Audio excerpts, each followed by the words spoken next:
안녕하세요. 벌만찬 기자들 만 기자입니다. 오늘 금일 손흥민 선수가 15년 만에 드디어 메이저 대회 첫 우승컵을 차지했습니다. 현장에 나가 있는 빌바오에 있는 이건 기자 연결해서 현장 분위기 그리고 우승하는 순간에 대해서 한번 들어보겠습니다.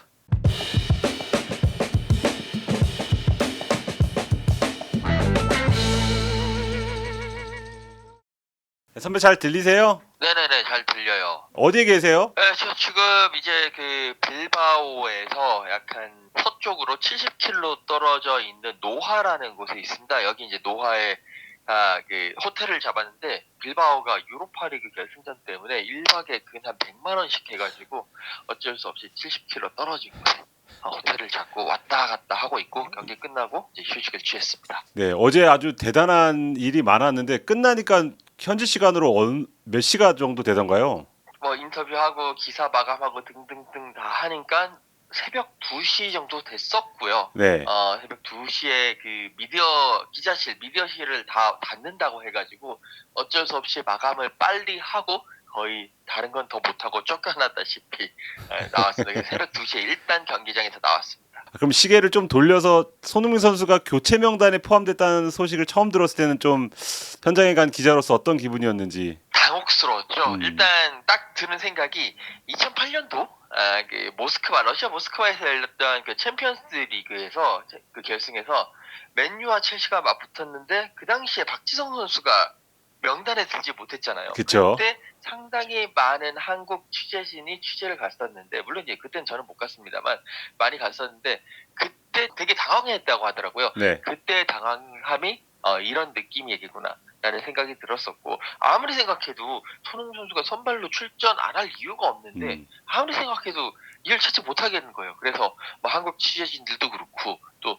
영국 취재진들도 포스테코글루 감독이 왜 그러지? 정말 도박을 걸었구나 싶을 정도로 정말 당황스러웠던 그런 선발 라인업이었습니다. 네. 근데 90분을 현장에서 다 본 뒤로는 좀 생각이 바뀌셨어요? 이거 포스텍이 그래도 좀 노림수가 있었나? 이런 생각이 드셨어요? 그러니까 이게 결과론이긴 한데 확실히 그걸 보면서 포스테코글루 감독이 2년 차에는 자기가 우승을 한다라는 게 이유가 있구나라는 걸 느낄 수가 있었어요. 사실 이제 어제 경기 같은 경우에 일단 토트넘이 공격형 미드필더가 아예 전멸한 상태잖아요. 그쵸. 뭐 메디슨이라든지 베리발이라든지 또 거기에 설 수 있는 데얀 클루세프스키 선수까지 다 다치면서 그 자리에 없었고 그 자리에 뛸 수 있는 선수가 이제 뭐 윌슨 오도베를 한번 실험을 해봤는데 그것도 실패했고 네. 훈련하면서 손흥민 선수도 넣었고 그랬었는데도 좀 안 좋았나 봐요. 그래서 여러 가지 생각을 하다가 아예 전술을 바꿨다.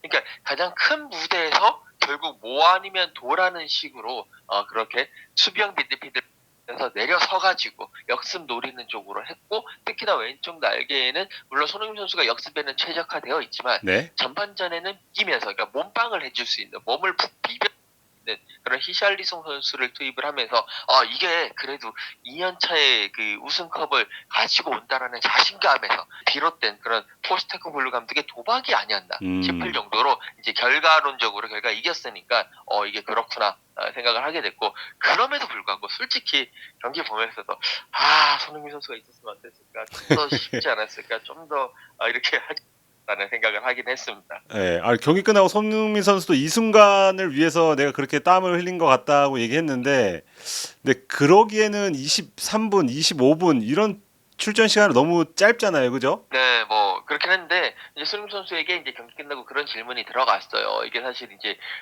이런 큰 무대에서 골도 넣고 주연이 되는 게 좋은데 사실은 선수 입장이라면 그런데 이게 조연이었잖아요. 네. 거기에 대해서 좀 뭐 어떻게 생각하느냐 그러니까 뭐 자기가 이제 조연이라도 상관없고 정말 그 정석적인 답변이긴 한데 어떻게 보면 그게 맞는 것 같아요. 일단 가장 큰 무대고 또 가장 중요한 경기였고 이런 상황에서 팀의 승리를 위해서 자신을 헌신하고 또 솔직히 말해서 감독이 이렇게 까라면 까긴 해야죠. 뭐 그런 부분. 사실 선수는 감독을 이길 수 없거든요. 근데 네. 이제 감독의 뜻을 잘 따라줬고 감독도 거기에 대해서 충분히 이야기를 했었을 것 같고요.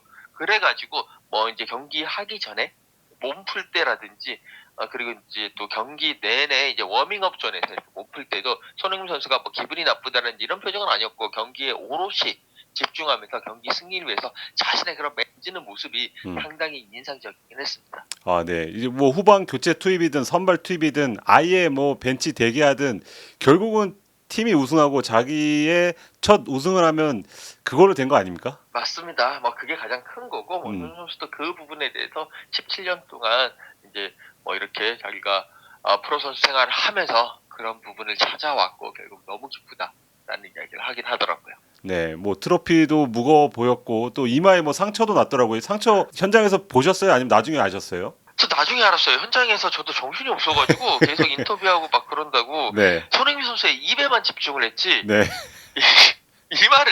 이마에 집중을 하지 못했어요. 나중에 보니까 그게 나왔더라고요. 그래서 저도 깜짝 놀랐어요. 용 안에 있는 스크래치를 미처 발견하지 못하신 거군요.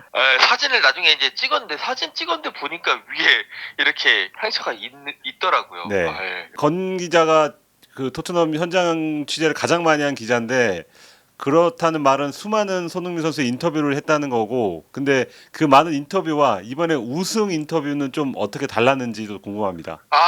제가 이제 물론 감정이 입돼서 그런지 몰라도 정말 이번 인터뷰 자체가 뭔가 저도 좀 뭉클한 게 있었고요. 특히나 이제 우리 기자들 같은 경우에는 인터뷰할 때 첫 질문이 좀 중요하잖아요. 첫 네. 질문에 따라서 이제 선수들이 좀 흥미를 느낄 만한 질문인가 아니면 흥미를 느끼지 못할 질문인가 그쵸? 평범한 질문을 갈 것인가에 대해서 상당히 좀 갈리는데 어제 같은 경우에는 이제 물론 이게 유로파리그 결승전이라서 하나하나 이렇게 잡고는 못하고 손흥민 선수란지 주요 선수가 그 믹스존에 이제 뭐 단상 같은 게 있어요. 거기에 기자들이 둘러서서 막 자유롭게 질문하는 건데 그러니까 영국 기자들이 많으니까 다 영어로 질문하는 그 와중에 우리가 이제 한국 취재진들이 거기서 우리가 여기선 영어로 질문하지 말자. 그러니까 그 사진 기자에게 때는 저도 이제 영어로 질문하고 있었는데 네.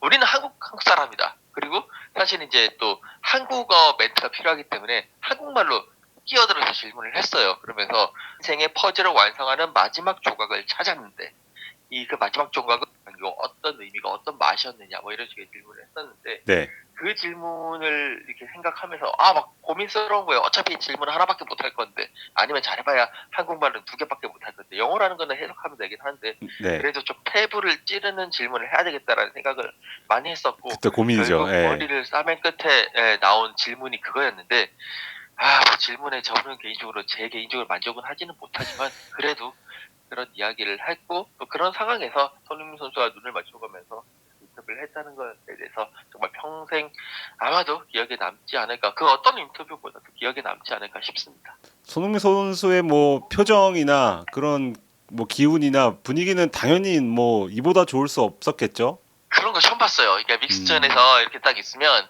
이제 각 방송사들 이제 그 TV 라이트 홀더 구역이 있잖아요. 네, 네. 거기서 다른 선수들이 다 인터뷰를 하고 있어요. 근데 손흥민 선수가 지나가면서 인터뷰하는 선수들 막 이렇게 막 방송이랑 인터뷰할 때 그 뒤에서 뭐 커먼 뭐 리치 그러니까 히샬리son 같은 경우는 뭐 커먼 리치 아니면 뭐 스퍼스 막 이렇게 하면서 인터뷰를 방해하면서 막 소리를 지르는 모습들이 있었거든요. 장난치는 손흥민 거죠. 선수가 그렇게 하는 거. 음. 장난치는 거죠. 네. 그러니까 손흥민 선수가 그렇게 하는 걸 정말 처음 봤어요. 정말 아. 그럴 선수가 아닌데 너무 기분이 좋았어요. 사실 누구보다 가까이서 지켜봤기 때문에 개인적으로도 건 기자 개인적으로도 좀 감상이 젖었을 것 같거든요. 네, 되게 짠했어요. 정말. 그러니까 딱 그 우승컵을 드는 순간에도 위에서 이제 기자석에서 보는데 좀 눈물이 좀 났었고 사실 그 현장에서도 딱 손 선수가 딱 그 인터뷰를 하러 딱 오는데도 되게 좀 뭉클하고 조금 약간 눈물이 좀 맺히더라고요. 그만큼 드디어 내가 이제 오래 살다 보니까 이런 것도 이런 이제 경우도 보는구나 싶을 정도로 그렇고 네. 그리고 이제 유로파리그 우승 있잖아요. 네. 유럽 대항전 물론 이제 프리미어리그는 죽었습니다만 그런 게 아무것도 상관없고 진짜 유로파리그 우승이다라는 거 그런 감상에 젖었고 그걸 보면서 딱 우승컵을 드는 순간 눈물의 젖음과 함께 바로 8월 13일 날 있을 UEFA 슈퍼컵은 또 어떻게 취재를 하나 라는 걱정을 또 하기도 했습니다. 그러네요. 아니, 저희는 왜 그런 걱정은 안 하기 때문에. 그건 어디서 열리나요? 이탈리아 그 우디네스의 홈구장에 있는 우디네에서 열리고요. 네. 빌바오보다 더 작은 도시이기 때문에 예쁜 도시라고는 하더라고요. 근데 빌바오보다 더 작은 도시이기 때문에 네. 뭐 엄청 올라가겠죠. 그 경기가 그러면은 이강인과 손흥민의 대결이 될 가능성도 있네요. 뭐 가능성은 있죠. 이제 뭐 또 여러 가지 여름 이적 시장이 있긴 하고 그다음에 일단 그 전에 PSG가 우승을 해야 되겠지만 그쵸. 다 맞아 떨어진다면 이강인 선수와 손흥민 선수의 또 맞대결로서 또 많은 또 한국 팬들의 가슴을 설레게 할 수 있는 경기라고 생각을 합니다. 알겠습니다. 아니 부랴부랴 지금 네 전화 연결을 했습니다. 감사합니다. 네. 예. 그러니까 이제 다 끝내놓고 이제 다시 영국으로 이동을 해야 되는데 여기가 빌바오가 또 경기 끝나고 나가는 항공편이 너무 없어가지고 너무 비싸가지고 네. 여기서 다시 4시간 반 정도 운전을 해서 프랑스 보르도로 갑니다. 거기서 또 보르도에서 렌트카를 반납을 하고 거기서 다시 비행기를 갈아타고 돌아가야 됩니다. 아 비용 때문에요. 저 비행기가 거의 뭐 저기 빌바오 런던 왕복은 런던에서 서울 왕복을 하는 걸 한 2번 정도 탈 수 있을 만한 정도의 비용으로 올랐기 때문에 아 100단위가 넘어가네요. 그렇죠? 다들 뭐 저뿐만 아니라 특히나 이제 그 토트넘과 맨유 다 영국 팀이기 때문에 네. 다들 빌바오 탈출이 가장 큰 문제고 그래서 뭐 어떤 뭐 팬들은 런던에서부터 이 캠핑카를 몰고 온 팬들도 있고 어떤 팬들은 물어보니까 빌바오에서 모로코로 가서 모로코에서 갈아타고 아일랜드에서 갈아타고 뭐 런던에서 간다더라 뭐 이런 팬들도 있고요. 많은 팬들이 각각 법으로 이 빌바오 네. 기록을 쓰려고 준비를 하고 있다고 하네요.